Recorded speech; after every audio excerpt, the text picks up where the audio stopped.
సుమన్ టీవీలో మీ business promotions కోసం ఈ కింది నెంబర్ను సంప్రదించగలరు.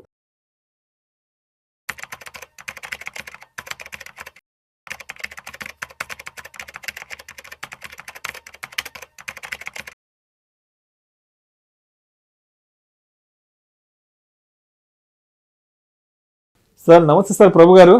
నమస్తే అండి Vishnu garu. Sir welcome to Vishnu talks. Thanks అండి for calling. It's my pleasure sir. So నిన్న స్టాక్ మార్కెట్లో జరిగే కొన్ని రకాల నష్టాలకు సంబంధించి సుప్రీంకోర్టు ఒక అనౌన్స్మెంట్ ఇచ్చింది. భార్య స్టాక్ మార్కెట్ నష్టాలకు భర్తే బాధ్యుడంటూ కూడా ఒక అనౌన్స్మెంట్ రావడం జరిగింది. ఏంటి అసలు ఈ అనౌన్స్మెంట్ ఏంటి? దీన్ని మనం ఎంతవరకు అర్థం చేసుకోవాలి అంటారు? దీంట్లో తప్పనిసరిగా తెలుసుకోవాల్సిన విషయాలు ఏంటి? భార్య వల్ల కలిగే స్టాక్ మార్కెట్ నష్టాలకు భర్త ఏ విధంగా రెస్పాన్సిబిలిటీ తీసుకోవాలి దాని గురించి. నెట్టింగ్, ఇదివరకు నెట్టింగ్ ఉండేదండి. Group of accounts, A family ఉన్నప్పుడు గ్రూప్ ఆఫ్ అకౌంట్స్ ఉంటాయి. 2000 కంటే ముందు ఏమంటే నెట్టింగ్ జరిగేది. అంటే ఒక అకౌంట్లో క్రెడిట్ ఉన్నా, ఒక అకౌంట్లో డెబిట్ ఉన్నా బ్యాలెన్సింగ్ చేసి దాన్ని మళ్ళీ తీసుకునేవాళ్ళు కాదు. టోటల్గా ఈ క్లయింట్ నుంచి ఎంత కావాలి, ఎంత తీసుకోవాలి, ఎంత చెక్ ఇవ్వాలి అనేదే ముఖ్యం. ఎప్పుడైతే ఇది నెట్టింగ్ కాకుండా మన మీ అకౌంట్ నుంచి మీ చెక్కే రావాలి. ఇదివరకు మీ అకౌంట్కి నేను కూడా చెక్ ఇచ్చా, యాక్సెప్ట్ చేశారు. సో ఎప్పుడైతే స్ట్రీమ్ లైన్ అయిపోయిందో అప్పుడు రూల్స్ అన్నీ మారిపోయినాయి. సో ఇప్పుడు ఏసీ చోక్సీ అనే అతను ఒక wife and husband account open చేసిన తర్వాత బిఫోర్ 2000 నెట్టింగ్ చేసుకొని, అంటే ఈ అకౌంట్లో క్రెడిట్ ఉంది, ఆ అకౌంట్లో డెబిట్ ఉంది, బ్యాలెన్సింగ్ అన్నట్టుగా ఇంకా ఇవ్వక్కర్లేదు అనుకుంటే కొన్నాళ్ళు ఆగితే 2001 నుంచి మార్కెట్ పడింది. అక్కడ పడినప్పుడు ఇక్కడ ఈ సెకండ్ భర్త అకౌంట్ కంటే భార్య అకౌంట్కి డెట్ ఎక్కువైపోయింది, పే చేయాల్సి వచ్చింది. 1.18 crore పే చేయాల్సి వచ్చింది. సో ఎందుకు చేయాలనే ఉద్దేశంతో వాళ్ళు కోర్టుకు వెళ్ళారు. ఈయన ఏసీ చోక్సీ అనే డబ్బులు ఇవ్వమని ఆయన కోర్టుకు వెళ్ళారు, వీళ్ళు కూడా కోర్టుకు వెళ్తే ట్రిబ్యునల్కి వెళ్ళారు. ట్రిబ్యునల్కి వెళ్తే వాళ్ళు కేసు చేసి నో నీడ్ టు పే అన్నట్టు చెప్పారు. సో అది కరెక్ట్ కాదు కదా. వాళ్ళు బాంబే హైకోర్టుకి మళ్ళీ ఇదైన తర్వాత బాంబే హైకోర్టు ఏం చేయండి, విత్హెల్డ్, ఎవరైతే వాళ్ళని అక్కర్లేదన్నారో బాంబే హైకోర్టు కూడా విత్హెల్డ్ చేసింది.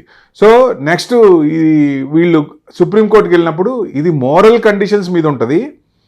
ఎందుకంటే ఎప్పుడైనా సరే బ్రెడ్ ఎర్నర్లో భరించాల్సిందే, భర్త అనేవాడు టోటల్గా భరించాల్సిందే, రెస్పాన్సిబుల్ ఉంది. కానీ లీగల్గా ఏం లేదు. కానీ వాళ్ళ ఫైనాన్షియల్ డీలింగ్స్ బట్టి మోరల్ తీసుకుంటే ఈ హ్యాస్ టు పే అనేది ఒక ఇది చెప్పింది. ఎప్పుడైనా అంతే కదండి. ఇప్పుడు ఇద్దరు విడిపోయారు, భరణం పే చేస్తున్నారు కదా వాళ్ళకి. మరి ఆయన భరోసా ఉండబట్టే కదా మరి పే చేయాల్సింది. అట్లానే ఆమె డెబిట్ కూడా ఈయన పే చేయాలి కదా ఎట్టి పరిస్థితిలో. సో చేయకపోతే ఏముంది, ఆ డెట్ పెరుగుతూనే ఉంటుంది. ఇప్పుడు ఎవరైతే చేయించుకున్నారో వాళ్ళు కూడా ఎక్స్చేంజ్ కట్టాలి, మరి అక్కడి నుంచి కట్టాలి, అంత డిఫరెన్స్.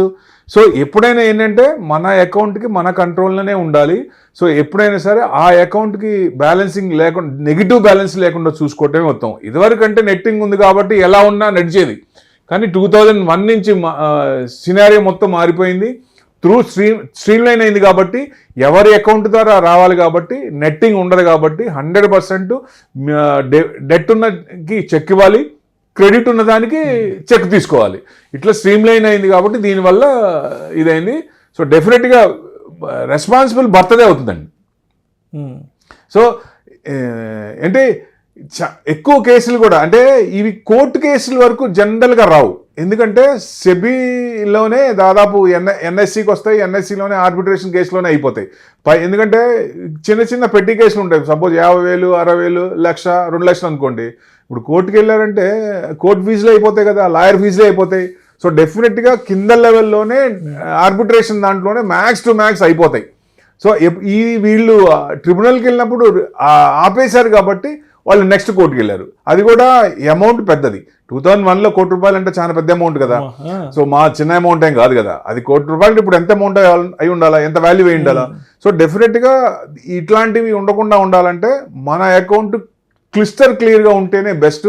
100% మనం ఉందా లేదా, క్రెడిట్ ఉందా, డెబిట్ ఉందా, టోటల్ అన్ని అకౌంట్లు చూసుకొని నెగిటివ్ బ్యాలెన్స్ లేకుండా చూసుకుంటుంటే ఉత్తమం. ఇప్పుడు డెబిట్లు వచ్చే అవకాశం లేదండి. అప్పుడు ఏంటంటే మనకు ₹1,00,000 అంటే ₹1,00,00,000 కూడా ఇచ్చారు, 1 crore ఎక్స్పోజర్ కూడా ఇచ్చాం. అట్లా ఇప్పుడు ఎంతైతే ఉందో అంతవరకే పెట్టుకోవాలి కాబట్టి దాదాపు ఇట్లాంటి కేసులన్నీ మ్యాక్స్ టు మ్యాక్స్ తగ్గిపోయినాయి. ఎక్కడో డీలర్ చేసిన మాన్యువల్ మిస్టేక్ తప్ప అట్లాంటివి తప్ప అవేంటంటే లోవర్ లెవెల్లోనే సెట్ అయిపోతాయి. బయటే ఆర్బిట్రేషన్ కేసుల దాకా కూడా వెళ్ళాల్సిన పని లేదు, అక్కడే మ్యాక్స్ టు మ్యాక్స్ సెట్ అయిపోతున్నాయి. సో మ్యాక్స్ టు మ్యాక్స్ ఇట్లాంటివి రావండి ఇంకా ఫ్యూచర్లో. అంటే ఎక్కువ సెట్ అయిపోతాయి కాబట్టి ఎక్కువ అమౌంట్ ఉండేదేమో చిన్న అమౌంట్, డిస్ప్యూట్ అమౌంట్ చిన్నది ఉంటుంది, అవేమో కేసులు ఏమో ఎక్కువ ఉంటాయి కాబట్టి అక్కడికి వెళ్ళే ఛాన్స్ ఉండదు. డెఫినెట్గా ఎక్స్పోజర్ కూడా మనకి ఎంత డబ్బులు ఉన్నాయో అంతవరకే ఇస్తోంది సెబీ, అంతకు మించి పర్మిషన్ ఇవ్వట్లేదు. సో డెఫినెట్గా డెట్లు పడే ఛాన్సులు ఉండవు. ఇప్పుడు అందరూ సేఫ్ ఒక రకంగా. ఇది క్లయింట్ ఓరియంటెడ్, క్లయింట్ సేఫ్టీ కోసమే సెబీ తీసుకున్న కొత్త న్యూ రూల్స్ అండి ఇవి. Right. Thank you sir, thank you so much Babu గారు.